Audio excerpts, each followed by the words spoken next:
Keberadaan sosok perempuan berkebaya yang sering terlihat di area bendungan Ranca Sumur ini memang benar adanya. Namun, sebenarnya sosok ini hanyalah merupakan jin yang mencoba menduplikasi residu energi yang pernah terbentuk di area tersebut. Tapi kata warga sih kadang-kadang dia mau nanjak gitu, ada yang duduk di situ nenek-nenek. Kebaya kan atau apa? Iya kebaya. Ya, Tapi dibilang mengganggu sih tidak. Tapi emang seakan-akan sama penduduk sini dia itu sosok yang mengganggu. Ada Gitu. kesalahpahaman di sini, Iya. saya rasa. Jadi ada juga beberapa orang di sini yang memang punya kepekaan batin dan orang tersebut melihat si nenek ini. Ya, Nah, jadi dengan penampakan nenek ini ada sebagian yang menspekulasikan bahwa nenek ini mengganggu. Sebenarnya enggak, dia hanya tinggal di sini, beraktivitas di sini cuma sekedar itu aja ya. Dan betul banget, betul banget, betul banget. ngomong-ngomong, selain si nenek ini, saya merasa seperti ada residu yang beda di area sini. Ini kayak ada sesuatu, saya rasakan seperti saat itu, kegiatan pembangunan saat itu. sebelah mana Kak? Area sini,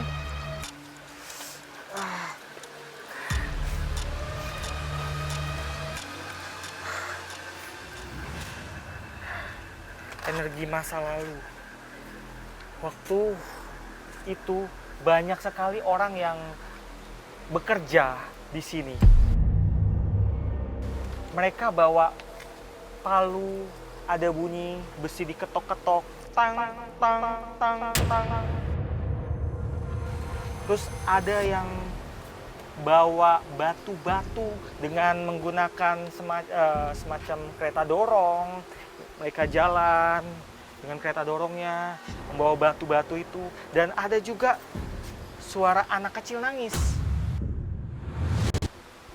Anak kecil nangis ini, dia nemanin ayahnya bekerja karena ibunya sudah meninggal.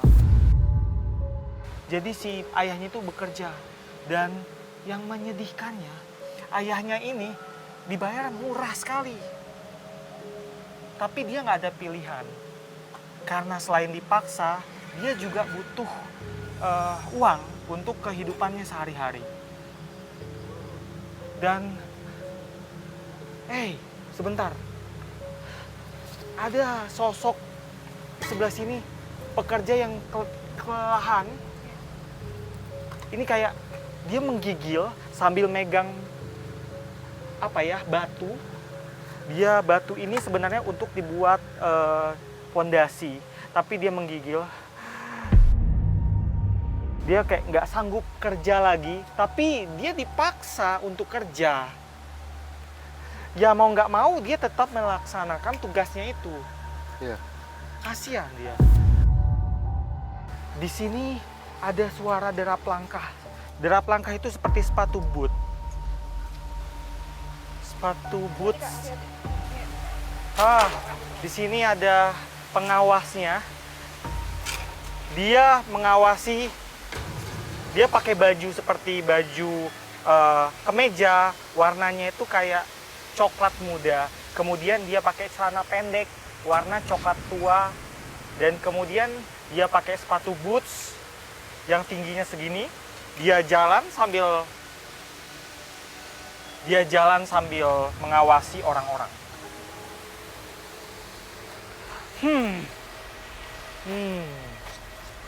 Wajahnya itu kelihatan nyebelin. Wajahnya itu kayak sombong, angkuh. Dia jalan di antara orang-orang itu yang bekerja.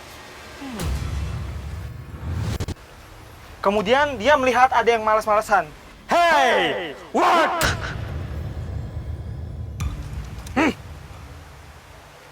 Kumisnya itu tebal.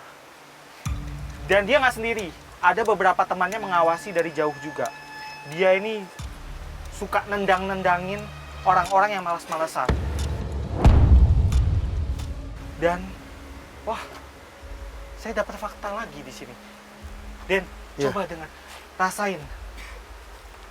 Ada seperti darah-darah, bau, kayak semacam kekerasan. Ternyata saya nggak salah. Ini ada tumbal juga di sini. Jadi mereka ini zaman dulu saat itu mereka percaya kalau kita mau bangun sesuatu, bangun pembangunan itu butuh tumbal. Supaya kuat, Iya, supaya tahan lama. kokoh. Jadi bau-bau darah itu tadi korban tumbalnya. Iya. Adanya tumbal proyek di bendungan ini ternyata diketahui oleh beberapa sesepuh yang memang tinggal di sekitar bendungan Ranca Sumur. Ya katanya mau terakhir penghabisan, katanya banyak yang korban, ada yang dimasukin ke dalam tiang katanya di tengah-tengah itu. Begitu kita ngomongin tumbal, ada sesuatu yang jalan ke sini. Ada yang mendekat ke kita. Assalamualaikum. Assalamualaikum. Perempuan. Ini perempuan ini, dia kadang muncul seperti tanpa busana, dengan seluruh tubuh berdarah-darah. Kadang dia menggunakan baju putih, kadang memakai baju seperti daster, bunga-bunga. Ini seperti baju-baju yang dulu dia pakai waktu masa dia hidup. Jadi ini adalah sosok jin korin, jin yang menyerupai si korban tumbal itu. Dari tampangnya, dia ini sangat marah. Ya, Salam, kamu siapa?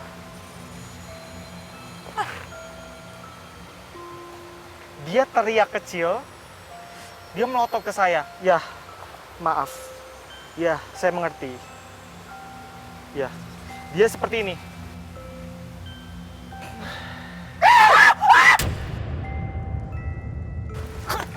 Astagfirullahaladzim. Ya Allah. Dia teriak kecil ke saya. Saya juga tadi kaget. Karena dia ini betul-betul penuh dendam, amarah yang luar biasa, yang nggak tertahankan. Tapi dia nggak tahu kepada siapa dia harus membalas. Kadang-kadang orang lewat itu menemu sosok apa gitu. Kadang-kadang suara.